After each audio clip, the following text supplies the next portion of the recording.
আমার অনুভূতি ঠিক ভাষায় প্রকাশ করতে পারছি না।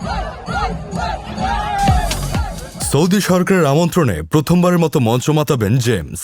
এমন খবর শোনার পর থেকেই দেশটিতে থাকা প্রবাসী বাংলাদেশিদের মধ্যে শুরু হয়েছিল উন্মাদনা। সেক্ষেত্রে ভক্তদের নিরাশ না করে সুর আর কণ্ঠে প্রবাসীদের ভাসালেন নগর বাউলের এই সুপারস্টার। তিল ধারণের ঠাঁই ছিল না আল সুয়াইদি পার্কে। এ যেন এক টুকরো বাংলাদেশ। জেমস যেখানে হ্যামিলনের বাঁশিওয়ালা, মাথায় লাল গামছা, পরনে কালো টি শার্ট আর নীল জিন্স, গাইলেন একের পর এক জনপ্রিয় গান। বেজে ওঠা গিটারে সুরের উত্তাল তরঙ্গে উচ্ছ্বাস প্রবাসীদের কণ্ঠে। শুক্রবার সন্ধ্যায় বাংলাদেশ কালচার শিরোনামের এক কনসার্টে অংশ নেন তিনি।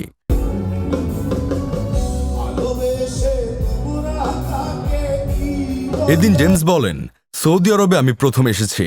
আমি আশা করি নাই যে এত সুন্দর আয়োজন, এত দর্শক এখানে আছে। রিয়াদ এসে আমি সত্যিই মুগ্ধ।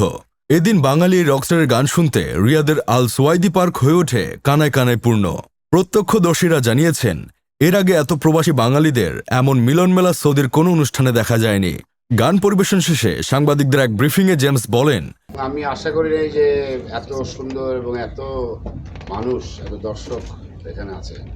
আমি মুগ্ধ এখানে রিয়াদে এসে, এবং আমার অনুভূতি ঠিক ভাষায় প্রকাশ করতে পারছি না। রেমিটেন্স যোদ্ধারা অনেক কষ্ট করেন। কর্মমুখর জীবনে তাদেরকে যে একটু সময়ের জন্য আনন্দিত করতে পারলাম, সেই সাথে সঙ্গীতের মাধ্যমে তাদের সাথে যে মেলবন্ধন তারা এনজয় করল।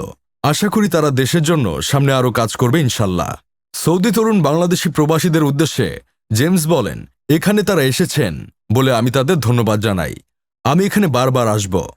বিনোদন desk, Salman Sakib, Bangladesh news today.